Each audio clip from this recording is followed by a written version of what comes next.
ولا ليال إلهي سبحانه وتعالى أمة الإسلام كا وأشرفي وأمة إلهي قيمة إيقايا ودميي وأمة إلهي أماني قرآن كيسا يوكو أماني كنتم خير أمة أخرجت للناس وكذلك جعلناكم أمة وسطا وإن هذه أمتكم أمة واحدة وأنا ربكم فاعبدون أمة أمانتا يا إيمانك يا إسلام ماذا يا قابك يغنو شهي طريقة يغنو ليهيني وحي نقطي طريقة لغو حاسدو تدك إلهي كقعي الرب كفرتي الدين تكفو قادي مرة لقلينيسو من كفر حيان نوع عينون نولحي إنه مركينو هوسي سو اغنو دليل بدن او قنتينو هوسي لكن ظاهر كمركي اغان حجاب كهبلهن اغان مساجد عمران اغان مدارس معاهد اغان اي آذان كي اقيمات مغلان إذا عدها قرآن كي هولا الصعود مغلان وحويان على يهود منيا على هود انتان إلهي وحيري قل موتوا بغيظكم لكن سيدا كتغمايان قرشي لا إيمانيا نظام بيديغيان سيدا يارمها وحقب بدل لهايين هبين إياك درار وأفكريان هورنا قالدو نوعي دونتها النغطو يكوي كو أديكتاني الركوب كوا أي فولان أي كشقيستاني وحي تجابيين نوع والأوضقالة كي فولكها وحبوها كو قادي وايه كي كلا دعايتها وحبوها كو قادي وايه كي كلا قصول فكري هاي فرقي يا ضلال كي شهوات كي يدقوا ده وحبدا وكده في وايه لكن وحي كارتينيان أو أي قرشينيان إن التكوين كأمضة نوعي أنه شيء وحكب بدلان نوعي أنه شيء مركي وحكب بدلياننا ما هي أديك سنيان وحيلا بدل كارهان أمدينا جيس كأفريقيا كلها هو حلو تجابيي فوضى يدق الله سكيو يا إن لا يسمعوكو أو لا يسمعيو أو شبهة الدلاعان أو دوين كلا يستاغو أو ضد كلا باردو أو قارلا كفصدو قارلا دعو يدي أمدوا كبابي ويدي ولا قصو دوغي وحي تجابيه إن يقاد يا خمري أمدا يكسر لدان أو ضد كواي نقدان ضد وذا بالودله يدينا مدمر كوقفكو وضو عقل جيسة يا عمر جيسة وحكر دان قار بدن باكسر لابتا وإلهي دريقيسة كحرما تأتنا قار قليا يا قار كبحيا ميل بوي قارو ويدي أمدنا ويكبابي ويدي ولو ويدي سنتهاي ولو ويدي قنتهاي وحبي برانا يسا دول كودي بيكون قنتهاي تينا وحي أركان إناني وحبو قبني وحي بلا بين سلاح التهريب قليني أبحا يدل يرد إنك دادوميان وقارنا بضاها كل هذان قارنا بريقا مركي تغان هلكا كبابان قار كريستان نقدان قار خمرقا عبان قار ميلاد درنقلان كوينا وح بدن با كبد بادي إني واي كبابادي لكن إن بدن با كبد بادي ومركي هلكا تغين قار با قناعسي بلابي قار با نقضي أقوم برتي قار با وحصو شقيستو دالك ديبو صوبة هليه قار با سو قورسدي قار با نوع بين نقضين تينا وحي أركين ينين أنا وح بدن ترين waxay u wareegeen imika oo taynoogu darana khudbadeenu ku saabsan tahay al hashish hashiishada baasha la yiraahdo ayay imika u wareegeen oo iyadu qofka bini'aadanka isticmaala ee la qabsada toos u nolosha uga dhacay ka qaadka cuna laba maalmood saddex maalmood markuu ka seexdo caadi buu ku soo noqonaya noloshii buu dhinac ka galaya waxa weeyaan ummadiisu ka mid noqonaya ka khamriga caba waa la mid فساد بوغليا حمان بو كدعيا و خرميا لكن markuu ka toobad keeno raad badan kaga tagi maayo tani waxay keenaysaa qofka gabiga noloshiisa inay baabiiso hadii maalin uu ka soo noqdana dhiiga waa in laga wado shubaa gabigiis oo dhiig cusub lagu shubaa oo hadana wax ku sii hadaan oo hadana laga wado shubo oo hadana dhiig kale lagu shubo walaalayaal bahasha marka laga sheekaynayo fadhiga xamil maysid ilmadana xajisan maysid umaduhu waxay la galaan dagaal cir iyo dhul ah dagaal maskax iyo maan iyo muruq iyo meel walba ay kula galaan inaguna waa baan iska deganahay waxa la inoo xaqiijinaya in beeraha qaar laga beero in guryaha qaar geedharka waaweyn qaar kood laga beero in iyadoo xidhxidhan la soo galiyo inta la qabanaya la leeyahay waa la qabtay boqolkiiba hal ma 9 kale ay nagu maqan horaan idinku sheego halkan kaga sheegay mimbarka waxa lay tusay oo qolooyinka immigration ku tusay khayr Allah siiye baashiyo nacnac laga dhigay nacnac oo inta nacnac la leekeysiyay galalkii nacnac lagu xidhay bac laga buuxiyay oo nin Oromo ahay intuu cumaamad hagoogto ayuu qaybinaya ilmuhu ku shilin buu dhiibaya waxa la moodaa inuu sadaqad siinayo ku shilin buu dhiibaya isna wuxuu dhiibaya baashi kale waxa loo haystaa ninkaas inuu yahay miskiin dawarsanaya inanka ku leexdeena inuu sadaqad bixinayo sadaqad bixin maaye sun buu qaadanaya waa la qaadaya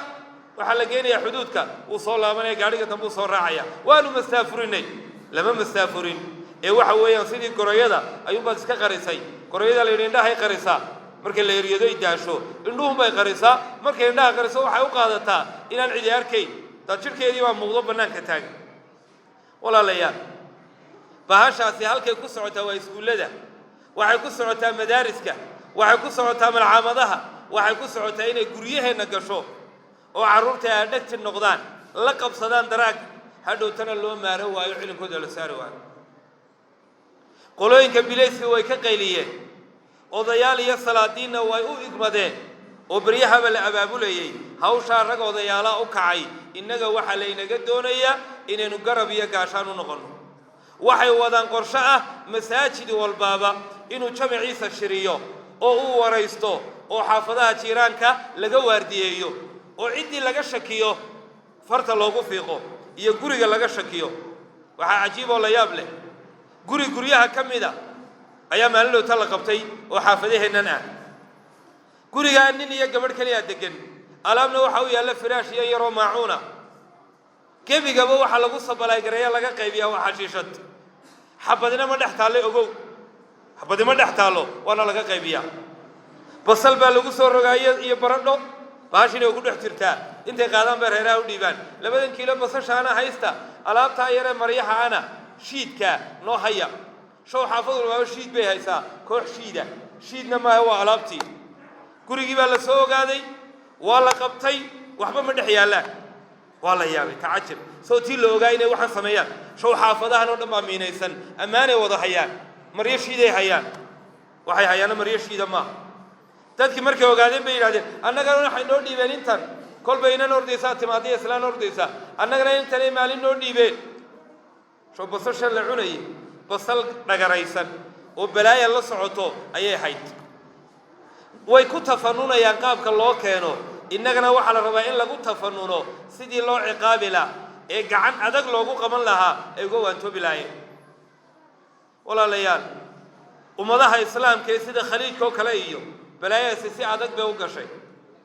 markaas waxay keentay in iskuulada dhexdeeda lagu qaybiyo oo nusaacaha loo raaciyo goormay ka guuleysteen markay daldaleen kay ku qabtaanba markay daldaleen ninna naftiisa ku khamaari maayo bil iyo sanad iyo 2 sano iyo 5 sano iska xidhnaan kara laakiin hadii la waa la daldalaya wala inaanu ku kaftamay waxaanu baahanay walaalayaal bahashaasi marka la isticmaalo qofku garan maayo binaadam garan maayo hooyo garan maayo habaryar garan maayo inan yar waa maqashaan 10 jir baa la kufsadayo 5 jir baa la kufsadayo yaa kufsanaya ma qof caadi ah ayaa kufsanaya ma kufsanayo waa nin daraaga cunay ayaan kala leexanayn oo garanay ma binaadam ba ma xayawaan ba ma qof weyn ba ma ilmo yar ba walaalayaal arintaynu ka digaynaa arin dhow ma waa arin nolosheena ku saabsan boqolka sano soo socda ayay taabanaysaa haddaynu maanta indhaylsano dhibaatadeeda waynu la noonaan doonaa oo aynaan wax ka qabanin haddaynu maanta u guntanana waynu ka guuleysanaynaa markaas nolosheenu inoo hagaagaysa hadalkayga waxaan ku xoojinayaa dhalinyaradu waxay ogaan karaan waxaan da'dhexe iyo odayaashu midna ogaan karayn dhalinyaroy gacan waxba kuma qaban kartaan laakiin waxa wax ku qaban kartaan inaad warbixinta soo gudbisaan oo dadka culimada iyo mas'uuliyiinta iyo dadka waayeelka ku soo sintaan dhibka noocaas jira hebel iyo hebel baa wada halkaas laga wada dadkii markaa mas'uuliyiinta soo gaadheena fadhigay ka kacayaan waxba laga qabanaya balaayo madax la qabtay leedahay mijo la qabta malaha ka hortag bay leedahay ka daba tag malaha arrinka walaalayaal yuu dhagihiina dhaafin yuu dhagihiina ka gudbin qalbigiina ha u dhaadhaco wijdaankiina iyo dareenkiina qayb ha ku yeesho arrinkaa loo wada guntado oo markaad iska socoto hareerahaaga eeg markaad guriga ku nooshahay dadka ku nool warayso jiiraanka warayso wax badan baa kuu bixi doona laakiin haddaynu guriga galno oo ka soo baxno oo seexanno oo haddana shaqo tagno waxbaba ogaan mayno qodobka walaalayaal kaa raacaya wuxuu yahay dhaqan xumo aad iyo aad u fool xun oo ilaahay subxaanahu wa tacaala dadkii sameeyey samaawaadka intuu geeyey uu xagga kale ka qallibay oo madaxa adduunka ugu dhuftay dabeetana dhagaxaan la dhacay ayaa iyadana aad looga qaylinaya waa dhaqan xumo raggu inay rag ku kaaftoomaan dumarkuna dumar ku kaaftoomaan oo shahwadooda ka gutaan dhaqankii gaaladuba ay ka yaqyaqsoodeen ee ay ka yaabeen ayaa la doonayaa innaga laynoo soo waarido dhacdooyin badan baa la sheegayaa ma raba inaan afka ku ballaadhiyo maxkamadaha dad badan baa la soo istaajiyey oo la soo taagay oo arrimaha ku eedaysan waxaana maynaan lahaa jirin ninkii Soomaaliyeed waa maqasheen ee loo sheegay leeyahay rag baa loo tagaa yaa buuli iigu celiya warka ma la hubaha uu istooxayba suuli meesha rag ku baay joogi maayo nin kale la iga sheekeynayay oo ka shaqeynayay ee Muqdisho dhowr iyo 80kii oo shaqo wanaagsan dawladdu ay siisay meeshii uu ka shaqeynayay oo madax ah ayuunba nin dhalinyaro ah oo yimaada cafeteria baa lagu yiri waa ninkani muxuu yahay taa waa qoladii nooca kale ahay oo muxuu yahay nooca kale waa qolooyin noocaasa alla markii loo xaqiijiyay ninku reerkiisu aha habeenkii xataa muu sugin inta waagu bareeyo walla meel noocaasa aan joogin xataa habeenkii buu warqad qoray waxa iga sheekeynaya ninkii la seexanay habeenkii buu soo guday buuri gaari guura galayuu helay ee wuxuu khalaas halkan ku dhoolan kari maayo noocana innagana waxa lagu oranay makhaayad hiblaayo niman dhalinyaro noocaasa jooga lagu oranay makhaayad hiblaayo miyaad arag meel hiblaayo ama isku urursadaan dhalinyaro ay guud maxaan ka arkay maynaan arkaaba maynaan aragnaaba maynaan ogaanaaba inaynu tallaabo cad ka qaadna way waxa laakiin intaba ka daran in la inoogu soo dhuunto meelo badan oo inagu aynu moodayna inay waxtar yihiin laakiin waxyeello ah aynu moodayna horumar laakiin halaag ah waxa la inoogu soo dhuumanaya af Soomaaligi iyo suugaanti iyo buug la qoro iyo buug la akhriyo waxa la inoogu soo dhuumanaya hidda iyo dhaqanka waa hidda iyo dhaqankeena aanu jeclayn ee ku dhaadanaynay kiiba lagu soo dhuumanaya waa malab lagu casuumay oo sun lagu walaaqay adna malab baad moodi ha waa malab soo dhawow khayr allah waxa lagu leeyahay hidda dhowr xarunta dhaqanka meel hiblaayo kullu haadihi si gaareen uga hadli doonaa laakiin waa kafar waxay kafar u yihiin oo hadood u yihiin sharka ummadda haysto dhan waxa loo baahan yahay walaalayaal inaan inagu aynaan noqonin dad hoos u jeeda oo foorora aynu noqono dad soo jeeda qaar cagahooda laga dhex dusay inaan noqonin qaar laga dhex kaluumaysay aan noqonin dad soo jeeda oo ka wax wada kana horeeya kana dambeeya aynu noqono awalna waxaynu ahayn dad fiiro dheer ma garanay waxayna foororiyay waxaanu u baahanahay markaynu fadhino makhaayadaha iyo markaynu masaajidada joogno iyo markaynu guryaheena joogno mar walba isha iyo dhagtu inay noo furay ubadkeena haddaynu ilaalin weyno yaa inoo ilaalinaya kuwa imika gurguranaya haddaynu ilaalin weyno yaa inoo ilaalinaya kuwa tagoogeena ku jira haddaynu ilaalin weyno yaa inoo ilaalinaya haddii odayaasheenii ina dhalay iyo waayeelkii isticmaarkii dhammaa ay la halgamayeen oo ay lahaayeen halkan ha ku dhalin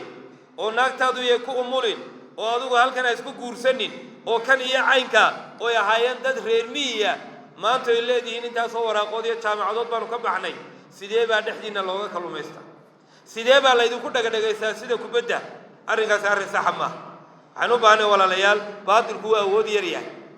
xaquna waa awood weyn yahay baadilku wuxuu ka faa'iideystaa inta xaqu yar laamadoodo ee uu hurdo ee uu dhakoolay ee uu yar lulooday ayuu ka faa'iideystaa uu dhamcaa laakiin hadduu xaqu soo jeedo baadilku ma dhaqaaqi karo bal naqdifu bilxaqi cala albaatili fayadmagu faida huwa zaahiq وقل جاء الحق وزهق الباطل إن الباطل كان زهوقا إن كيد الشيطان كان ضعيفا إلهي وحن ويدي سنينا وحي شر لما شركيس الله نقيل عليه أمك الله ينور دوره فسهاتك يا مخاطراتك الله نقيل عليه وحي نباتين وقصعتا الله نقدويه وحي نبيك لنا الله نقفويه